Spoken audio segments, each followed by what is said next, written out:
Hello students, welcome to our channel.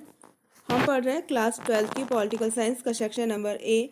और section number ए से related ये यूनिट 4 है। और यूनिट 4 का आज का हमारा जो है चैप्टर है चैप्टर नंबर 5। और चैप्टर नंबर 5 में हम social justice, economic justice and women reservation से रिलेटेड टॉपिक को कवर करेंगे। तो आज के हमारे टॉपिक जो सोशल जस्टिस से रिलेटेड है, इसमें हम सबसे पहले डिस्कस करेंगे कि what is the meaning of social justice. उसके बाद से हम देखेंगे कि what is the need of social justice, यानी इंडिया की सोसाइटी में सोशल जस्टिस यानी सामाजिक जो न्याय है उसको इस्टेब्लिश करने की नीड क्यों है, ज़रूरत क्यों है, आवश्यकता क्यों है। उसके बाद efforts to achieve social justice, यानी सोशल जस्टिस को अचीव करने के लिए कौन कौन से एफर्ट्स हैं वो हमारे इंडियन सोसाइटी में किए गए हैं। इसके बाद से हम बात करेंगे कि what are the provision to establish the social justice in constitution. Indian constitution में कौन कौन से प्रोविजंस हैं जिसके बिहाफ पे सोशल जस्टिस को इस्टेब्लिश करने की कोशिश की गई है। और लास्ट हमारा टॉपिक होगा कि what are the practical aspects of social justice, यानी प्रैक्टिकल एस्पेक्ट की बात करें कि जो सामाजिक न्याय है उसका हमारी सोसाइटी में एट प्रेजेंट टाइम पे क्या कंडीशन है, उसको हम डिस्कस करेंगे। तो हमारा आज का फर्स्ट टॉपिक है कि what is the meaning of social justice और what is the concept of social justice, यानी सोशल जस्टिस क्या होता है। तो सोशल जस्टिस को यदि हम जैसे डिफाइन करें तो सोशल का मतलब होता है सोसाइटी और जस्टिस का मतलब होता है टू इंक्लूड यानी जोड़ना। तो जब सोसाइटी में सभी लोगों को एक साथ जोड़ा जाता है, इंक्लूड किया जाता है, यानी इक्वल समझा जाता है, तो that is the meaning of social justice यदि लिटरल मीनिंग की बात करें तो। ठीक है।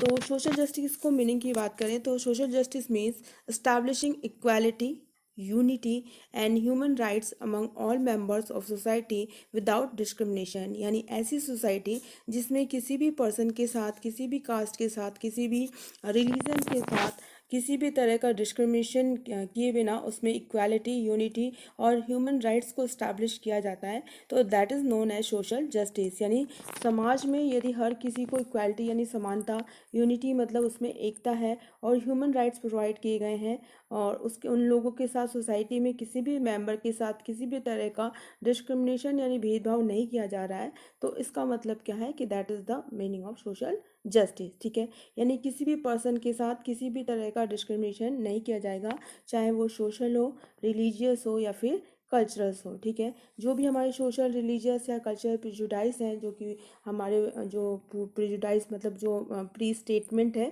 उनके बेसिस पे किसी भी पर्सन के साथ, किसी भी इंडिविजुअल के साथ किसी भी तरह का जो डिस्क्रिमिनेशन है, वो भेदभाव है, नहीं किया जाता है। The provisions of the proper development of all the members of the society according to their capability is can be called social justice. यदि किसी भी सोसाइटी में किसी भी पर्सन यानी सभी तरह के जितने भी मेंबर्स हैं, चाहे वो किसी भी रिलीजन के हो, किसी भी कल्चर के हो या किसी भी सोसाइटी के हो, उनको प्रॉपर डेवलपमेंट के प्रोविजंस यदि प्रोवाइड किए जा रहे हैं अकॉर्डिंग टू देयर कैपेबिलिटी, तो हम कह सकते हैं कि वहाँ पे सोशल जो जस्टिस है उसको स्टैब्लिश करने की कोशिश की जा रही है। तो the concept of social justice is based on the words of treating all the people equally. यदि हम बात करें कि कौन कौन से सोशल जस्टिस का जो कॉन्सेप्ट है वो कौन से वर्ड्स पे, कौन से वैल्यू पे, सोशल वैल्यू पे डिपेंड करता है, बेस है, तो इसमें ये है कि सभी जो पर्सन है, सभी जो लोग हैं, उनके साथ जो इक्वली ट्रीटमेंट किया जाए, यानी इक्वली उनके साथ बिहेवियर किया जाए। सोसाइटी में किसी भी तरह का क्या नहीं किया जाए, डिस्क्रिमिनेशन नहीं किया जाए किसी भी पर्सन के साथ। यदि डिस्क्रिमिनेशन किया जा रहा है सोसाइटी में किसी भी इंडिविजुअल या किसी भी पर्सन के साथ, किसी भी रिलीजन, कल्चर या फिर उनके सोशल सोशल सोशल जो स्टेटस है उसके बिहाफ पे, इट मीन्स उस सोसाइटी में क्या है, इनजस्टिस है। ठीक है। तो इस तरह से यदि किसी भी सोसाइटी में इनजस्टिस है या फिर डिस्क्रिमिनेशन है, तो इसका मतलब उस सोसाइटी में सोशल जस्टिस इस्टेब्लिश्ड नहीं है। ठीक है। तो सोशल जस्टिस का मीन्स क्या हो गया कि सोशल जस्टिस का मीन्स है implementation of rules and laws on the basis of the principle of social justice. यानी सोशल जस्टिस मतलब इक्वल ट्रीटमेंट, इक्वल जो भी है रूल्स एंड लॉ है वो ईच एंड एवरी पर्सन के लिए इक्वल है। इसका मतलब वहाँ पे क्या इम्प्लीमेंट करने की कोशिश की जा रही है, सोशल जस्टिस। और सोशल जस्टिस है वो ईच एंड एवरी पर्सन की फ्रीडम, इक्वालिटी और ह्यूमन राइट्स को क्या करता है, प्रोटेक्ट करता है। ठीक है। तो ये बहुत ही इंपॉर्टेंट स्टेटमेंट है कि what are the provision of social justice. तो social justice is a provision which protect the freedom, equality and human rights of all the people living living in a society. ठीक है, तो यदि किसी भी society में सभी लोगों के राइट्स, फ्रीडम, उनको फ्रीडम है, उनको इक्वालिटी है, ठीक है, ह्यूमन राइट्स प्रोवाइड किए गए हैं, तो इट मीन्स वहाँ पे क्या है, सोशल जस्टिस, सामाजिक न्याय। क्लियर। तो ये हमारा कॉन्सेप्ट ऑफ सोशल जस्टिस, यानी हम ये समझ सकते हैं कि हमारी सोसाइटी में यदि अलग अलग डिप्राइव्ड सेक्शन है, तो डिप्राइव्ड सेक्शन को भी same and equal opportunity provide की जा रही है उनके डेवलपमेंट के लिए, उनकी कैपेबिलिटी के अकॉर्डिंग। तो हम ये कह सकते हैं कि वहाँ पे सोशल जो जस्टिस है वो एग्जिस्ट करता है। नेक्स्ट हमारा टॉपिक है कि what is the need of social justice, यानी सोशल जस्टिस को इस्टेब्लिश करने की जो नीड है, जो ज़रूरत है, जो नेसेसिटी है, वो क्यों हुई। तो हम जैसा कि अभी इंडियन सोसाइटीज़ की बात करें, तो ट्रेडिशनल जो हमारे इंडियन सोसाइटीज़ थी वो कैसे थे, डिस्क्रिमिनेटरी, यानी वहाँ पे जो कास्टिज़म और कम्युनिज्म के बिहाफ पे जो सोसाइटीज़ हैं वो डिवाइडेड थी। और इस तरह से सोशल जस्टिस को इस्टेब्लिश करने में जो कास्टिज़म है, यानी जो कास्ट सिस्टम है हमारा, या कम्युनिज्म है, वो बहुत ही ज़्यादा क्या थे, एज ए ऑब्स्टेकल बिहेव कर रहे थे। यानी हमारी इंडियन सोसाइटी कास्टिज्म और कम्युनिज्म के बिहाफ पे डिवाइडेड थी। ठीक है, जिस बिहाफ पे वहाँ पे क्या था, डिस्क्रिमिनेशन था।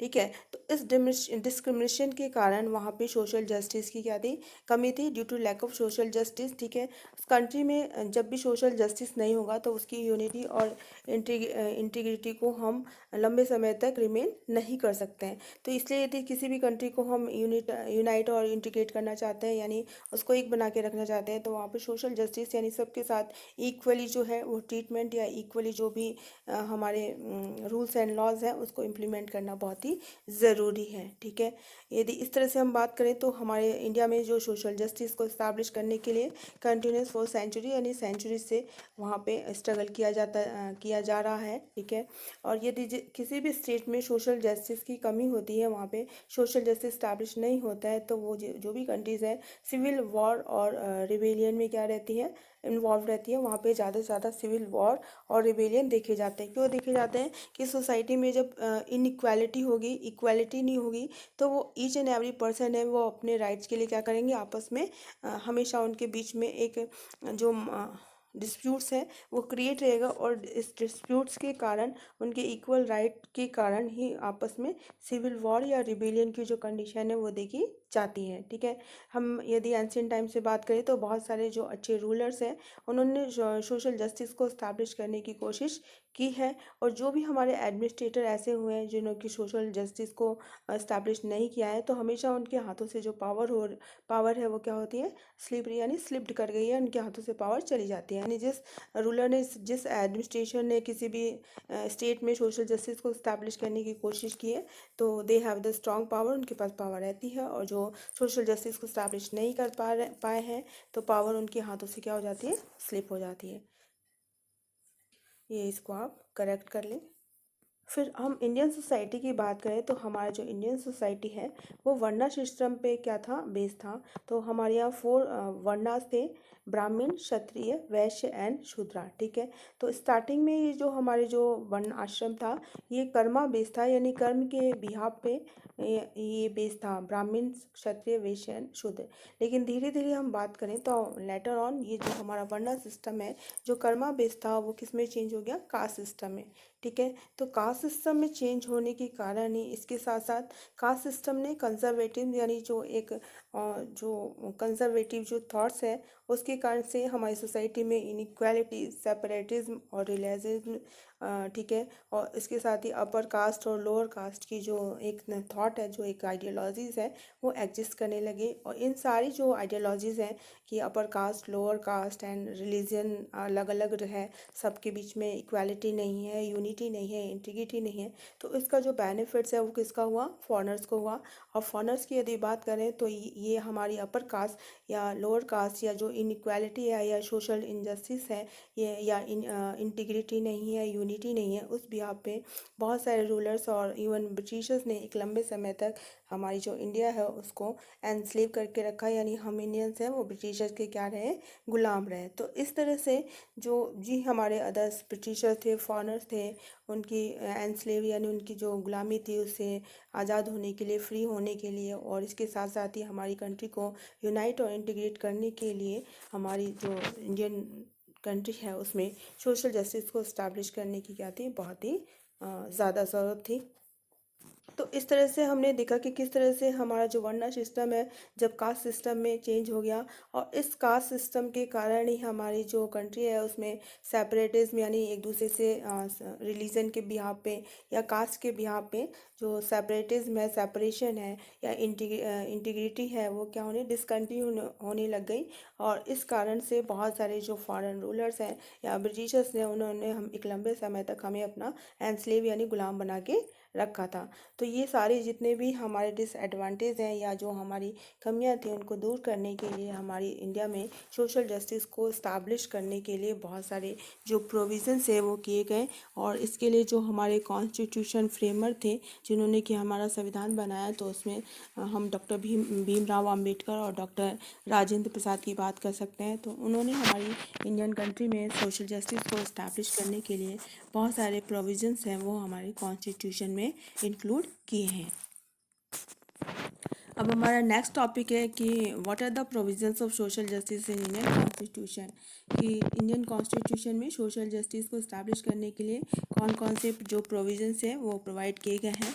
तो सबसे पहले यदि बात करें तो हमारे इंडियन कॉन्स्टिट्यूशन का जो मेन ऑब्जेक्टिव है वो सोशल जस्टिस इस्टेब्लिश करना है। और इस सोशल जस्टिस को इस्टेब्लिश करने के लिए बहुत सारे प्रोविजंस हैं वो हमारे इंडियन कॉन्स्टिट्यूशन में इंक्लूड किए गए हैं। जैसे यदि हम सबसे पहले बात करें तो हमारी जो प्रियम्बल है, जिससे कि हमारा कॉन्स्टिट्यूशन स्टार्ट होता है, प्रियम्बल को हमारे कॉन्स्टिट्यूशन का की भी कहा जाता है या हार्ट ऑफ द कॉन्स्टिट्यूशन भी कहा जाता है। तो उसमें कुछ टर्म्स यूज़ की गई हैं और जो ये एक्सप्लेन करती है कि हमारे इंडियन कॉन्स्टिट्यूशन में सोशल जस्टिस है उसको बहुत ज़्यादा इम्पोर्टेंस दी गई है। तो कौन कौन से टर्म्स है कि प्रियम्बल में सोशलिस्ट शब्द को टर्म्स को यूज़ किया गया है। इसके साथ जस्टिस में सोशल एंड इकोनॉमिक जस्टिस है वो प्रोवाइड करने के साथ साथ इक्वालिटी स्टैब्लिश करने की, तो ये 3 टर्म्स है जिनको यूज़ किया गया प्रियम्बल में, जो कि ये बताते हैं कि हमारे इंडियन कॉन्स्टिट्यूशन में सोशल जस्टिस को बहुत ज़्यादा इम्पोर्टेंस दी गई है। यानी हमारे कॉन्स्टिट्यूशन का जो मेन एम है वो सोशल जस्टिस को इस्टेब्लिश करना है। ठीक है। इसके अलावा यदि हम बात करें तो हमारे इंडियन कॉन्स्टिट्यूशन के पार्ट 3 में फंडामेंटल राइट्स को इंक्लूड किया गया है, जो कि सोशल जस्टिस को अचीव करने के लिए बहुत वेरियस जो रेमेडीज़ हैं उनको एक्सप्लेन करते हैं। यदि हम हमारे कॉन्स्टिट्यूशन के पार्ट 4 की बात करें जो कि directive principle of state policy है, जिसमें कि स्टेट को डायरेक्शन दिया गया है कि कुछ ऐसे प्रोविजंस हैं जिनके बिहाफ पे स्टेट ऐसे इस तरह की कंडीशन को इंश्योर करेगा ताकि स्टेट में या सोसाइटी में जितने भी हमारे डिप्राइव्ड सेक्शन है उनको इक्वल जो अपॉर्चुनिटी है वो प्रोवाइड करके एक सोशल जस्टिस या जो इक्वालिटी और same law kind of law है उसको इस्टेब्लिश किया जा सके। तो अब हम बात करते हैं कि कौन कौन से प्रोविजंस हैं। तो सबसे पहले हम आर्टिकल 14 की बात करते हैं। तो आर्टिकल 14 क्या एक्सप्लेन करता है कि equality before law and equal protection of law, यानी कानून के लिए सभी समान है और कानून सभी की एक साथ क्या एक जैसी क्या करेगा प्रोटेक्ट करेगा, यानी एक ही तरह से प्रोटेक्ट करता है। ठीक है, सबके लिए जो लॉ है वो इक्वल है और इक्वल प्रोटेक्शन प्रोवाइड करता है। आर्टिकल 15 की बात करें तो आर्टिकल 15 के अकॉर्डिंग हमारी सोसाइटी के में किसी भी तरह का जो डिस्क्रिमिनेशन है, यदि वो रिलीजन के बिहाफ पे हो, रेस हो, कास्ट हो, सेक्स और बर्थ ऑफ प्लेस हो, तो इस बिहाफ पे किसी भी तरह का डिस्क्रिमिनेशन है वो किसी के साथ नहीं किया जाएगा। आर्टिकल 16 की बात करें तो इक्वल अपॉर्चुनिटी प्रोवाइड की गई है इन द पब्लिक एम्प्लॉयमेंट, यानी जितने भी हमारे गवर्नमेंट जॉब्स हैं उसमें ईच एंड एवरी सेक्शन को उनकी कैपेबिलिटी के अकॉर्डिंग इक्वल अपॉर्चुनिटी है वो प्रोवाइड की गई है। आर्टिकल 17 की बात करें तो प्रोविजन ऑफ अनटचेबिलिटी, यानी कास्ट के बिहाफ पे, अपर कास्ट लोअर कास्ट के बिहाफ पे जो अनटचेबिलिटी बिफोर इंडिपेंडेंस हमारे इंडिया में थी, एग्जिस्ट करती थी, उसको प्रोहिबिट किया गया है, उसको बैन किया गया है। ठीक है। आर्टिकल 21 की बात करें तो आर्टिकल 21 जो है, तो आर्टिकल 21 ए की बात करते हैं हम। ठीक है। तो आर्टिकल 21 ए है, ये 86 अमेंडमेंट 2002 में इंक्लूड किया गया है हमारे कॉन्स्टिट्यूशन में, और ये 6 to 14 ईयर्स तक के जो बच्चे हैं उनके लिए free and compulsory education provide करता है। इसके अलावा आर्टिकल 23 है। तो आर्टिकल 23 जैसा कि हम सभी को पता है कि prohibition of human traffic and force labour, यानी ह्यूमन ट्रैफिक यानी ह्यूमन को सेल करना, खरीदना, बेचना, या फोर्स लेबर जो है उसको प्रोहिबिट किया गया है, उसको बैन किया गया है। आर्टिकल 24 में जो भी 14 ईयर्स से बिलो जो जितने भी बच्चे हैं उनको किसी भी तरह की फैक्ट्रीज, माइंस या जो भी हजार्डस एम्प्लॉयमेंट है उनमें काम करने से मना किया गया है। आर्टिकल 29 कहता है कि माइनॉरिटी के साथ किसी भी तरह का डिस्क्रिमिनेशन है वो नहीं किया जाएगा, चाहे वो रिलीजन के बिहाफ पे हो या कल्चर के बिहाफ पे हो। आर्टिकल 30 जो है वो सभी तरह की जितने भी हमारी माइनॉरिटीज़ हैं, रिलीजन है, कास्ट है, उनको अपनी रिलीजन, अपनी लैंग्वेज के बिहाफ पे एजुकेशनल जो इंस्टीट्यूट हैं उनको इस्टेब्लिश करने, उनको एडमिनिस्ट्रेट करने की जो चॉइस है वो प्रोवाइड करता है। इसके अलावा हम directive principle of state policy की बात करें तो हमारे इंडिया के directive principle of state policy जो कि पार्ट 4 में डिस्क्राइब है, उसमें भी सोशल जस्टिस है वो इस्टेब्लिश करने के लिए बहुत सारे प्रोविजंस हैं, बहुत सारे जो डायरेक्शन है वो स्टेट को प्रोवाइड किए गए हैं, स्टेट को दिए गए हैं। तो आर्टिकल 38 क्या बात करता है, state to secure a social order for the promotion of welfare of people, यानी स्टेट है वो इस तरह की जो ऑर्डर है, सोशल ऑर्डर है उसको सिक्योर करेगा ताकि ईच एंड एवरी पर्सन का क्या हो, वेलफेयर हो। ठीक है। आर्टिकल 41 की बात करें तो इसमें ईच एंड एवरी पर्सन को right to work, right to educate and public assistant है वो प्रोवाइड किया जाएगा इन सर्टेन केसेस। आर्टिकल 42 की बात करें तो आर्टिकल 42 में स्टेट इस तरह के प्रोविजंस बनाएगा ताकि human condition, just work and maternity जो रिलीफ है उसको प्रोवाइड किया जा सके। आर्टिकल 43 की बात करें तो आर्टिकल 43 के अकॉर्डिंग जो स्टेट है वो जितने भी हमारे जो लिविंग वेजेस हैं, यानी जो भी हमारे वर्कर्स हैं, जो भी हमारे मजदूर हैं, ठीक है, जो भी हमारे लेबर्स हैं उनके लिए इक्वल जो लिविंग वेजेस हैं, और इसके साथ जो रूरल एरियाज़ में कॉटन इंडस्ट्रीज़ को प्रमोट करने की इंडिविजुअल या कोऑपरेटिव बेसिस पे एफर्ट्स करेगा। ठीक है। आर्टिकल 44 के अंडर में each and every Indian citizen को के लिए यूनिफॉर्म सिविल कोड है वो इस्टेब्लिश किया गया है।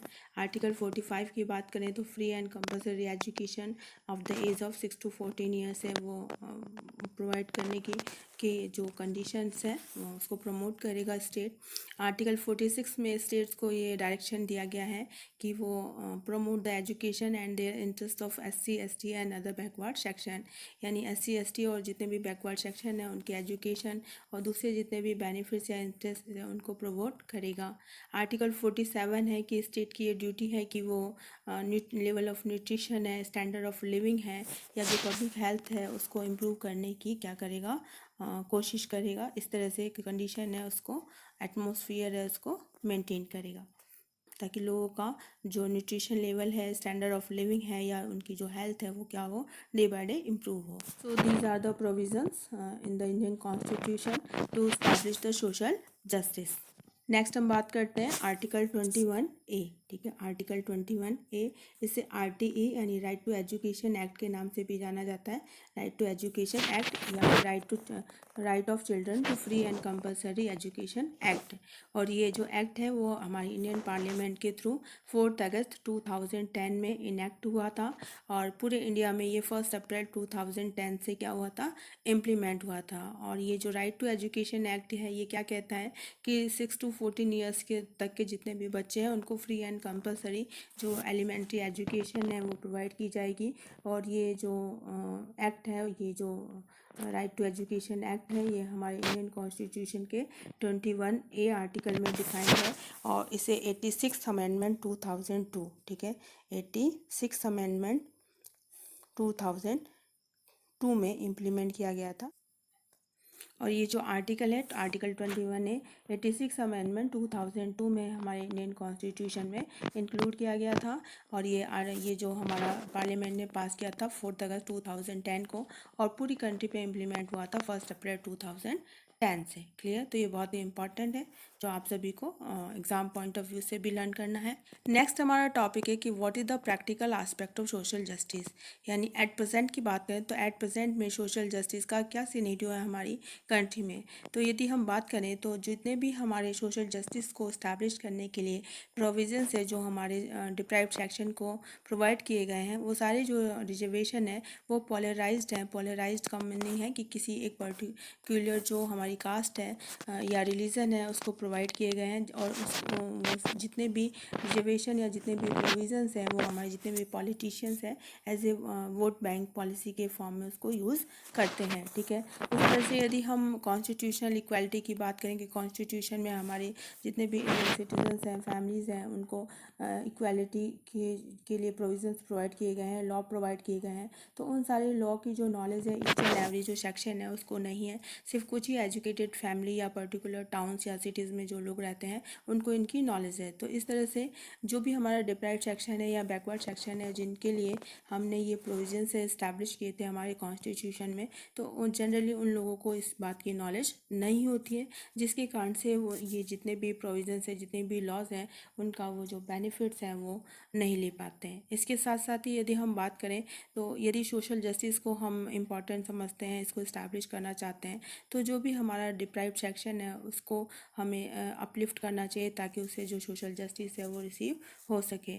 इसके साथ साथ ही सोशल पोलराइजेशन की बात करें, कास्टिज्म की बात करें या वोट बैंक पॉलिसीज़ की बात करें, तो ये सारी जितनी भी पॉलिसीज़ हैं या प्रिंसिपल है सोशल जस्टिस के अगेंस्ट में है। यानी हमारी इंडियन कंट्री में जब तक सोशल पोलराइजेशन, कास्टिज्म या वोट बैंक की जो पॉलिसीज़ हैं उसको इम्प्लीमेंट किया जाएगा या प्रमोट किया जाएगा, तो तब तक कितने भी प्रोविजंस हमारे इंडियन कॉन्स्टिट्यूशन में बनाए जाएँ उसका जो बेनिफिट्स है वो नहीं हो पाएगा और सोशल जस्टिस के प्रिंसिपल को हम ऑब्टेन या अचीव नहीं कर पाएंगे। तो इस तरह से यदि हम डिप्राइव्ड सेक्शन को अपलिफ्ट करेंगे, उनके मेंटल डेवलपमेंट को अपलिफ्ट करेंगे, तो फिर जाकर हम सोशल जस्टिस है वो हमारी इंडियन सोसाइटी में इस्टेब्लिश कर पाएंगे। तो इस तरह से डिप्राइव्ड सेक्शन का सोशल अपलिफ्टमेंट करना, उनका मेंटल डेवलप करना बहुत ही एसेंशियल है, बहुत ही ज़रूरी है, ताकि हम अपनी कंट्री में सोशल जो जस्टिस है, सामाजिक न्याय है, इक्वालिटी है, यूनिटी है, इंटीग्रिटी है या ह्यूमन राइट्स है या इक्वल लॉ है, उसको इस्टेब्लिश कर सकें। तो सिंस ये था आज का हमारा topic related to social justice. I hope आपको ये टॉपिक अच्छे से समझ में आया होगा। फिर भी यदि इस टॉपिक से रिगार्डिंग आपकी कोई डाउट्स, क्वेरीज या प्रॉब्लम हो तो आप कमेंट बॉक्स में कमेंट करके मुझे बता सकते हैं। I will try to sort out your problem. And if you like the video please like, share and subscribe. तो मिलता है हमारी नेक्स्ट और नई क्लास में एक नए टॉपिक के साथ। Thank you very much.